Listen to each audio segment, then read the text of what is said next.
Welcome to Psychoanalytic Perspectives on Racism in America. This series explores the enduring presence of racism and the psychoanalytic mechanisms that sustain it, drawing inspiration from key works and current research. Hosts Dr. Karen Messina and Dr. Felicia Powell-Williams explore the complexities of racism through the lens of psychoanalysis as they foster a crucial dialogue on racial inequality. Here are your hosts. Hello.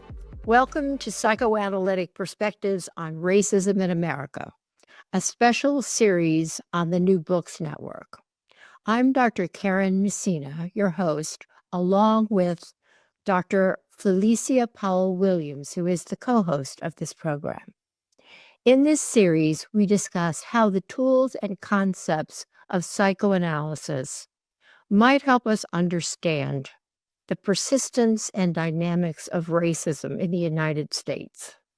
We'll be talking to analysts, and especially Black analysts, about how to understand and combat racism.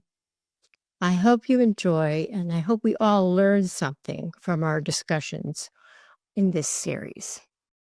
So, we actually had planned to talk about how the Trump administration could create unity in America. However, after 4 days in office, and after eliminating DEI in one day, we felt that we needed to shift gears and to talk about the new divide in America and how that's evolving, and what psychoanalytic defense mechanisms may have been employed. So the new title of this episode, which is episode 7, is in light of the new administration's elimination of DEI programs in the federal government. How can we understand what is happening from a psychoanalytic perspective while continuing to combat racism in 2025? So, Felicia, it seems as if the Trump administration's actions to dissolve diversity, equity, and inclusion, DEI, programs in the federal government can be analyzed through the lens of several psychoanalytic defense mechanisms. What comes to your mind when you think about the new developments and how mechanisms of defense might have played a role? Karen, this is really interesting times that we're in. And of course, there is probably a connection there, without a doubt. But I do wonder about us starting with just thinking about what are defense mechanisms. And we've been talking about this in some of the different series that we have shared with others. And I just wanted to take note here of what is a defense mechanism. And it's something where the unconscious really strategizes the use of a way to manage these intense and uncomfortable feelings and experiences that are there. And they do that by defending against, by using something else to make it a more tolerable way in which to be with. And oftentimes, what we want to make a little bit more tolerable is our own anxieties, our own fears. And so, in asking this question, clearly, there is a connection here, and especially with looking at defense mechanism, we could call the first one denial.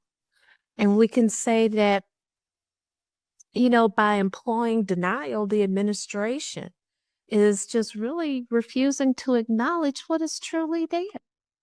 The refusal to deny the reality. And so we see this in our consulting rooms. I think we see it with ourselves often. Those things that are really hard for us to hold and to face. And so now we're dealing with a group's denial about the reality of who we are as a country, who we are, and the individuals that make up the country and that make up these various communities. I think it's going to be important because that we keep this in mind, because by dismantling these programs, these DEI programs, It's just essentially denying, the reality of ongoing discrimination and disparities in the workplace, in society, within churches, within schools, within courtrooms, and we could just continue to go on with that. And also we might want to think about rationalization. Rationalization is another defense mechanism as well. And it is, really giving the administration the justification for ending DEI programs as illegal and wasteful. So they get to rationalize that, oh, they're illegal, they're wasteful. But oftentimes we will, use that to try to justify something that is uncomfortable for us. And so this is a way in which it's being used, and it can be seen as a form, of just excluding the reality, so to speak. So it's important that we just really create more of a logical sounding resource within a community so that we can be there to support each other. And I think also the important part too, when we deny reality, is that we have to be able to come back to the reality in a way in which it becomes more tolerable to hold. And that takes time. And we see that in psychoanalysis, that through that process, the psychoanalytic process, that we're able to use the time to take those steps forward and maybe some steps back, to get to a place to where the reality can be more tolerable. And right now, we're sitting in a place where many steps have been taken back because it's really hard to do. It's hard to look at the reality. And it's so much more easier to defend against it by using a justification of why things are being done.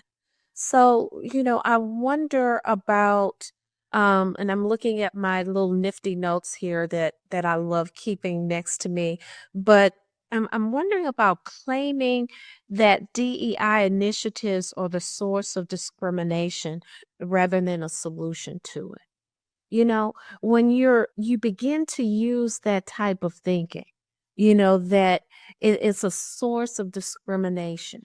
We have to keep in mind there's an exclusion here, that there's going to be individuals who will be excluded. There's going to be, even in our minds, how do we begin to exclude the thoughts of things that are so uncomfortable for us?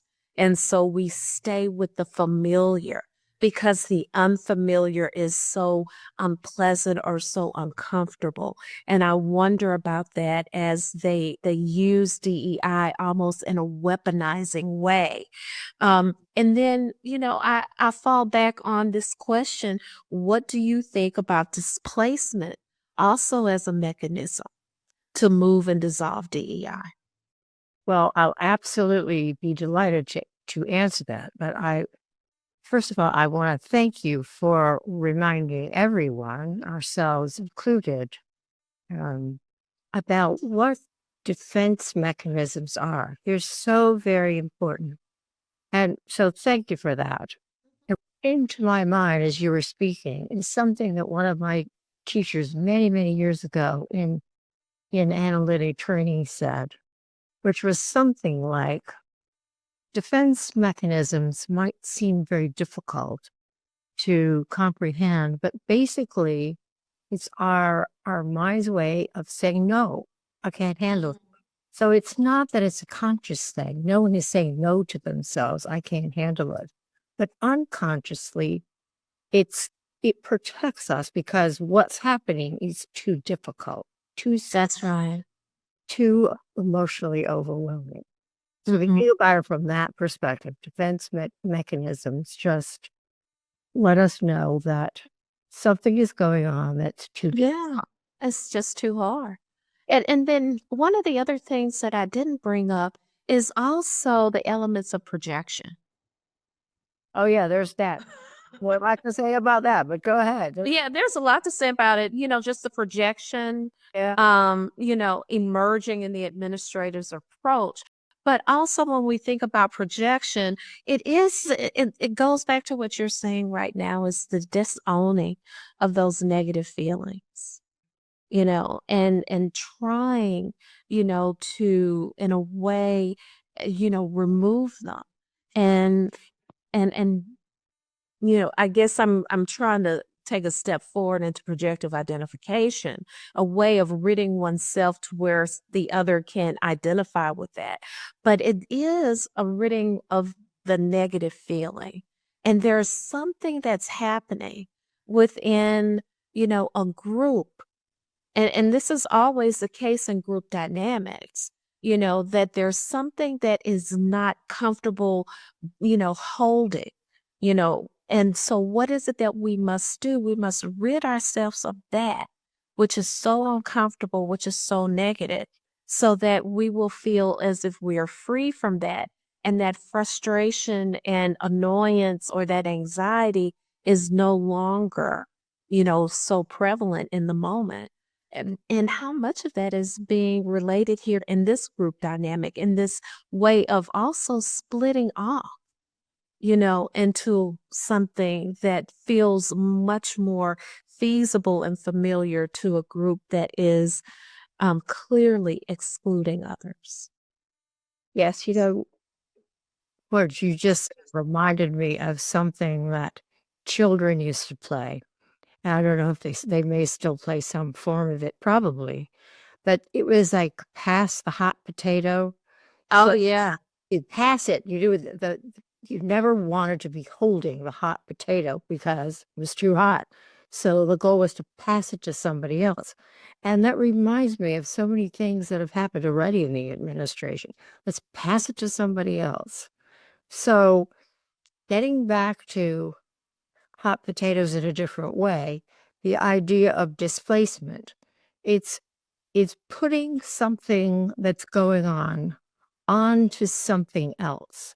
So the administration may be displacing broader societal issues, and we all know there are many, onto specific programs. And in this case, DEI. I mean, there's so many problems with racism in the United States, and for that matter, around the world. But let's just focus on the United States.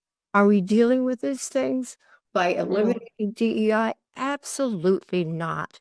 Is DEI going to go underground, or is it going to disappear as they wish, or as they apparently wish?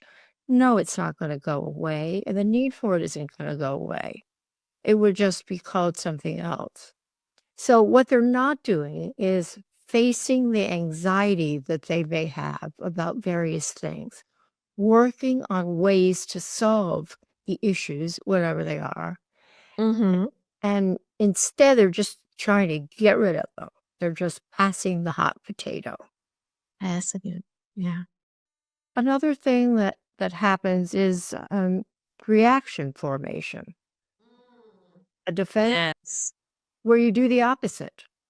Not having to do with this current topic, but I remember someone saying once, it's like somebody who has a fear of heights taking up bungee jumping or jumping out of a plane in a parachute. That doesn't make a lot of sense, really. I mean, there are ways to deal with anxiety. There are ways to decrease that anxiety, but to immediately start bungee jumping without understanding what's going on doesn't make a whole lot of sense. So reaction formation is doing the opposite. Is this really what they want to do? Do they want to divide the country even more? If that is the idea, it doesn't seem to be well thought through. And yet, I must say, this was all outlined in Project 2025 for those people who read it. It's, I believe it's close to 900 pages, and they say what they're going to do. And they have a 180-day playbook. And they started to do the things they said they were going to do. So really isn't a surprise, although it did feel that way. One other example of reaction formation is maybe that, we'll say two people, Bill and Susan. maybe Susan doesn't really like Bill. It could be the other way around, but Susan is overly nice to him, very sweet, very kind and very helpful, but she doesn't really like this person. Well, I believe what's happening is that she's worried or anxious about what might happen if she were to tell him how she really felt. It could be in a very respectful way. That's right. That's many, or I'll say most people are afraid of or adverse to conflict. What does she do? She doesn't ignore him, which would be a possibility, but she's overly sweet, overly helpful, but it isn't a reflection of what she really feels. So I think that may be going on in part with this scenario as well. You mentioned projective identification. Absolutely. In this case, it's interesting because it's not a person to a person, which is what we normally talk about, or a person projecting onto a group. Now, it may be a person, but it could be a group of people. It's definitely a group of people. But so it can be a defense mechanism, and it also can be a mode of communication and a way of relating to others. So in this case, labeling DEI programs as discriminatory and illegal, the administration may be projecting their own discomfort with addressing systemic inequities. And as you suggested, Felicia, and what are they doing? They're projecting it onto the very programs that were designed to mitigate the problems. So they're getting rid of something that was designed to help, or so it seems. So, That's right. in other words, by attacking and dismantling DEI programs, they externalize these internal conflicts. So they're not thinking about it, talking about it, thinking about ways to solve inequity and racism in America. They're getting rid of the ways that were meant to help people who were experiencing these problems. So it's pretty complex. So I have a question for you. Back. Given all that we've been through this week in America, can you think of ways we can promote civil engagement and political participation among all community members, everyone? In other words, how are we going to work towards more equitable policies and decisions under these conditions? That's a tough one. Yeah, that's a tough question, but it's an excellent question for us to think about, because what comes to mind for me is, how do we begin to number one, embrace our democracy? And then number two, how do we begin to, you know, you and I talked about this in our first podcast. How do we begin to build communities? How do we begin to not only embrace the democracy, but number two, build those communities, build those sectors that are going to be really important? Because when we start to think about DEI and we start to think about the denial, the exclusion, the projective identification, all of those pieces that come to mind, that we're almost in a sense erasing, not even just an exclusion, but it's an erasing of something that has been a part of a community. And so, as you gave these beautiful examples, what came to mind for me is something that happened recently. Matter of fact, this morning, as I was reading of how there was a removal of the Tuskegee Airmen experience from the Air Force or the military's training. And so now all of a sudden it doesn't exist. But the community, the military community, recognize the significance of this and having it there. But now it's erased as if none of this ever happened, as if this wasn't a part of history. And then also, not only is the experience erased, but then it's really erasing the individuals that are a part of the experience. It's a devaluing of what's there. And so when all of that is gone, then what is left? Everything has been excluded, and there's, a community that no longer exists.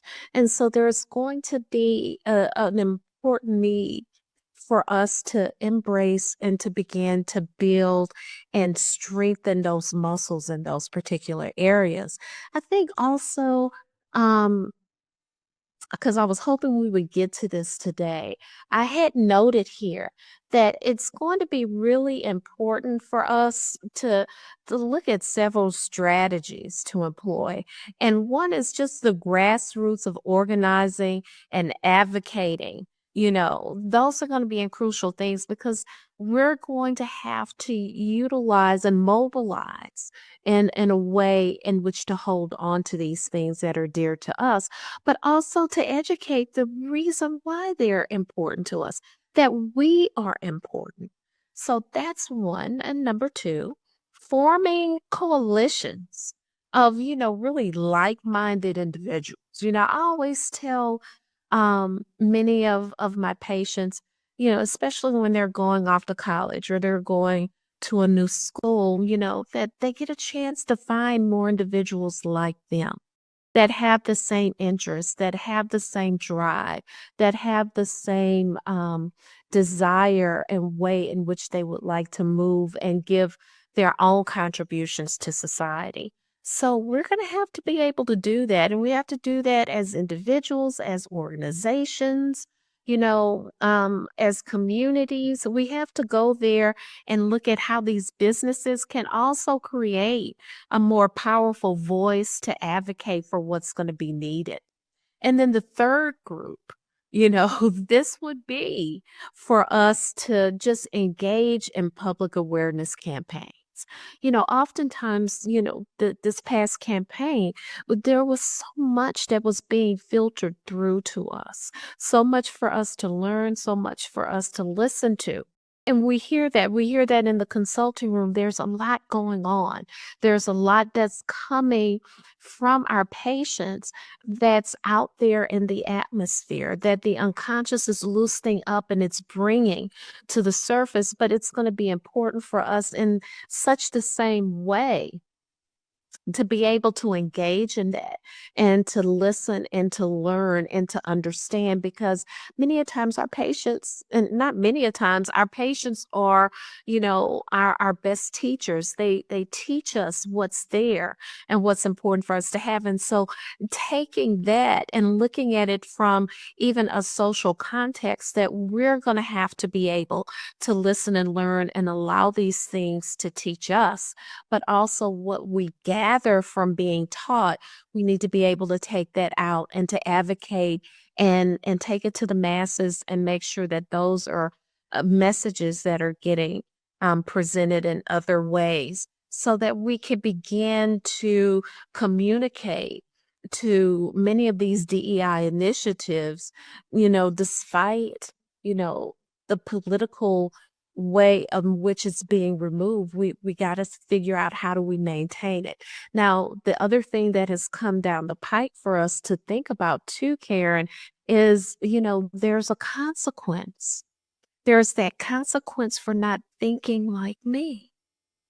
And what does that mean? That if you don't think like me, that you'll be consequenced. If you don't think like me, and you remove your DEI programming, your DEI strategies in order to help various underserving communities, then you will not be funded. So there's a great deal here. So I guess I want to take this back for us to look at, but perhaps this particular question for you is, what else do you think could be done? What else can be shown in order for us to be able to,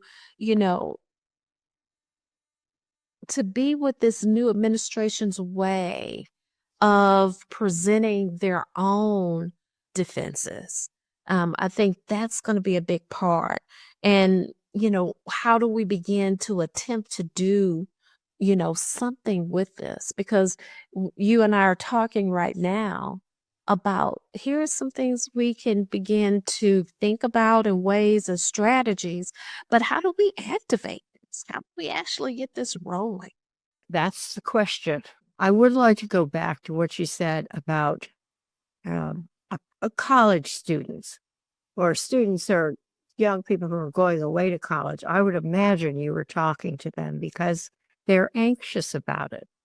And it sounds, if I had to guess, like you were trying to help them That's work right. in society, not by saying, "Hey, listen, it's not going to be any big deal. You love it. See you Yeah, you'll be fine. at Thanksgiving." You were trying to help them understand that there were other things on the other side of the life they have now, and that they will have another community. While probably, I'm guessing, you were probably helping them deal with the loss of the way life was for them before they left. Their community, they had a community, they had, and probably still do have families, of course.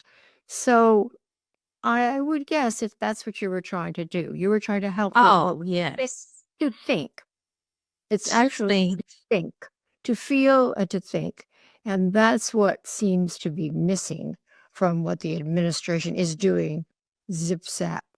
Other than there were other people now, Donald Trump denied knowing anything about Project 2025, but um, his people definitely prepared it. And I think it's questionable as to whether he knew about it because very flipped aides uh, prepared it, some of them anyway.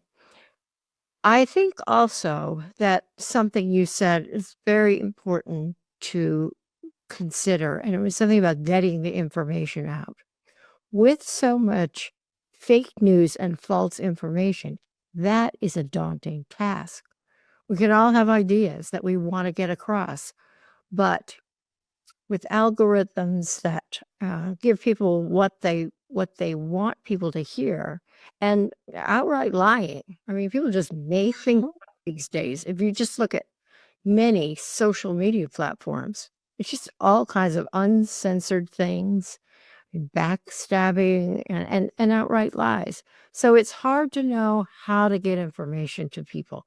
That's something that we're going to have to really think about, I believe, going forward.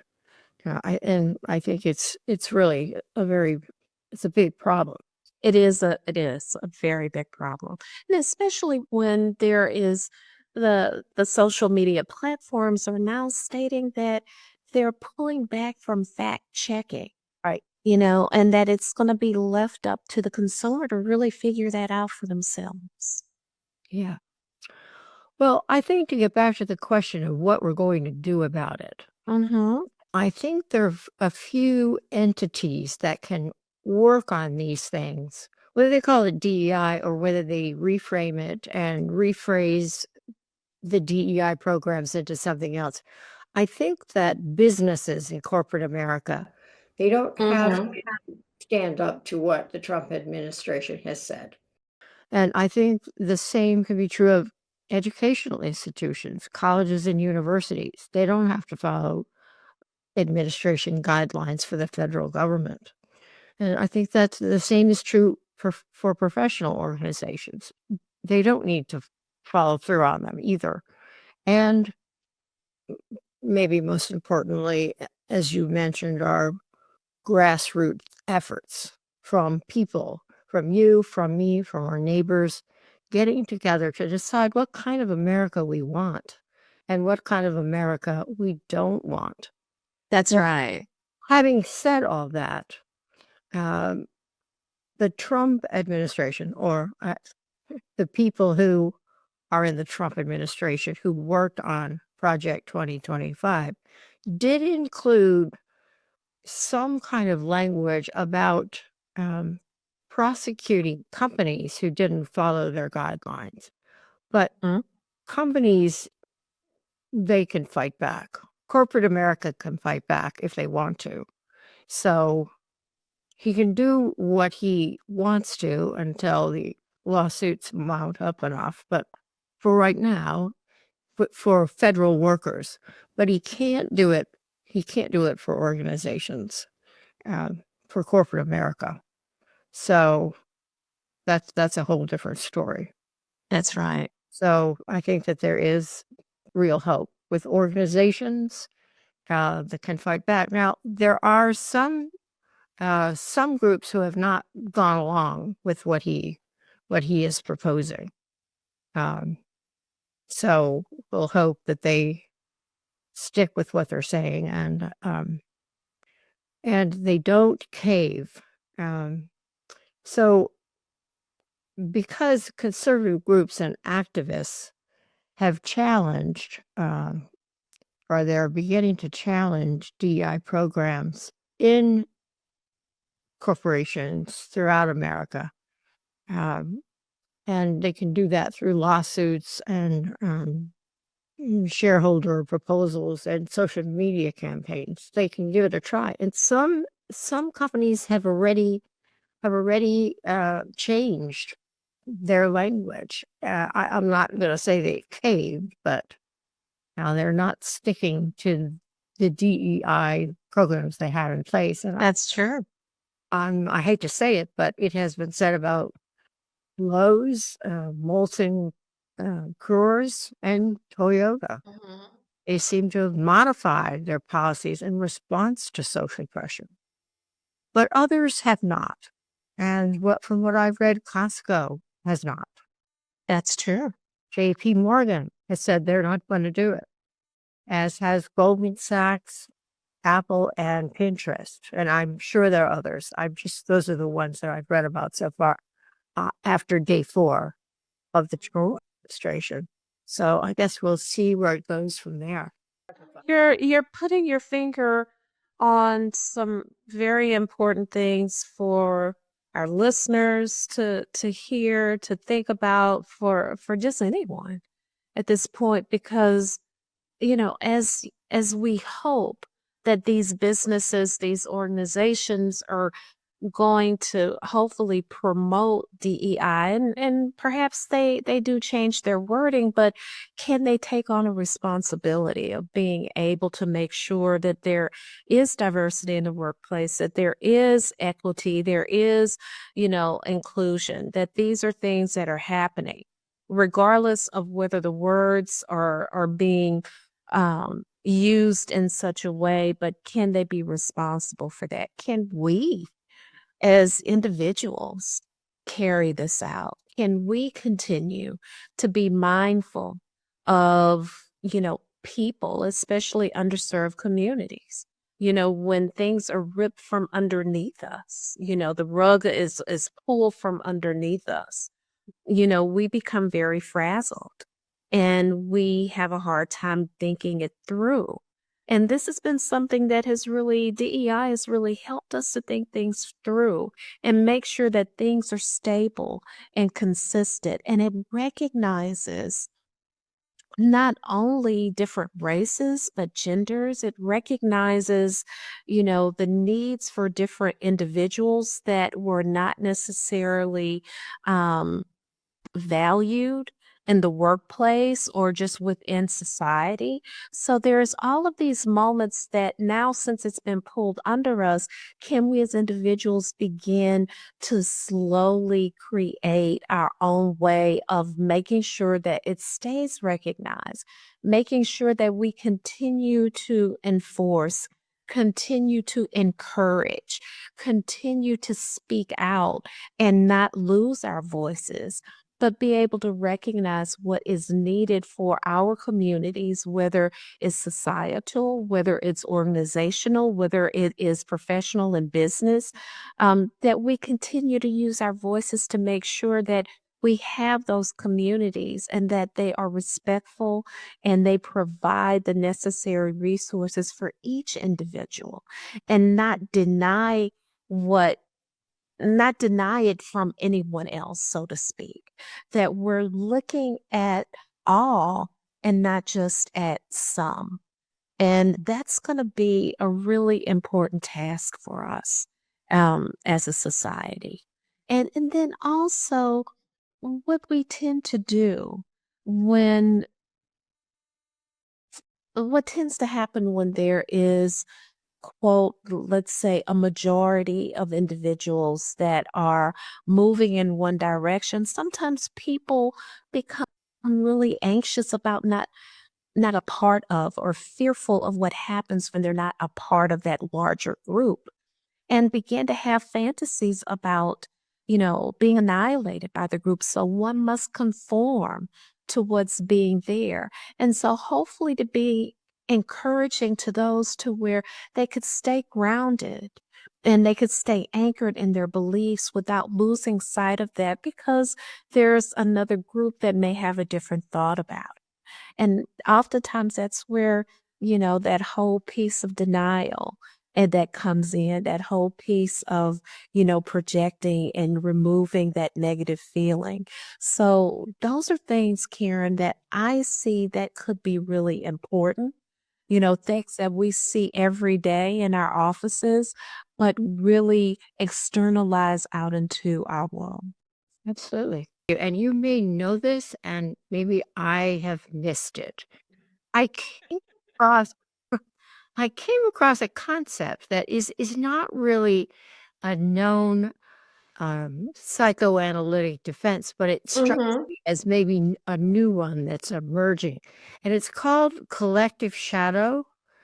And Mm. emerging lately, and it represents a profound psychological concept that refers to, and I'm going to read this part, the Please, please. yeah, the dark unconscious aspects shared by a society or culture as a whole.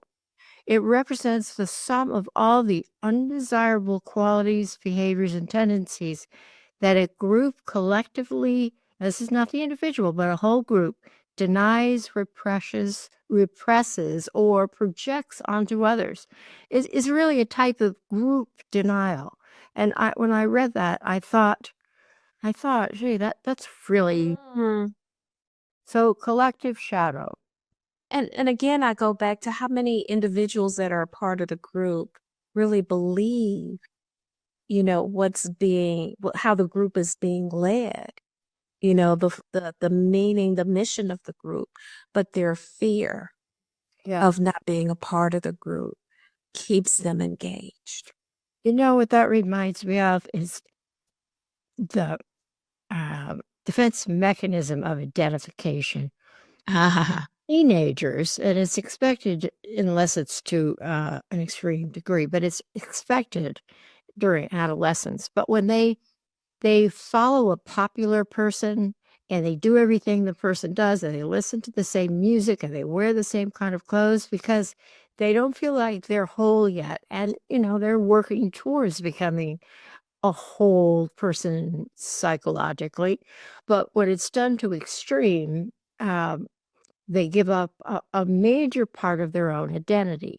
So when anybody follows somebody too closely and they don't speak with their own words and use their own minds, um, I was just thinking of that. That happens yeah. really normally in adolescence, but in adolescence, the goal is to find your own identity so that you don't have to just be like Bill or Susan or Jackson. You can be your own person. You can be Felicia and Karen and not just Mhm. of a group. Well, and we're talking also, if we take a step back, in earlier development, that development of self. Yeah. And oftentimes there are, such situations, such traumas and difficult, disorganized, and disruptive life experiences that really do impair that development of self. And so as you speak of that, and with adolescents, we see that also with many of our adult patients that come into the offices, and, just really a struggle with how do they explore the trauma that they've experienced so that they can work with that self that never had a reliable object there for them, that they never felt mattered to anyone. And so it's so important for us to keep that in mind because that aligns exactly with what you're talking about, Karen. Yeah. Well, the development of self, as we know, starts in infancy, Oh, yes. but based on one's attachment to a primary caregiver. I mean, that's a big piece of it. When that goes off track, it's hard to get back on track. That's right. That's right. You're so fragmented, you'll go to anything, Yeah. in order to try to matter and to be connected Yeah. to something. Well, I think this might be a good place to stop for today, but we have many, many, many topics to talk about. Yes, we do. Continue to talk about this one as well, but we will be bringing in other people and at some point and continuing the dialogue. So thank you so much, and thank you to anybody who listens to our YouTube channel and podcasts. Okay, Please subscribe. please do. That's very helpful. Thank you for reminding me. Okay, well, we'll say goodbye for now until the next time. All right. Bye-bye.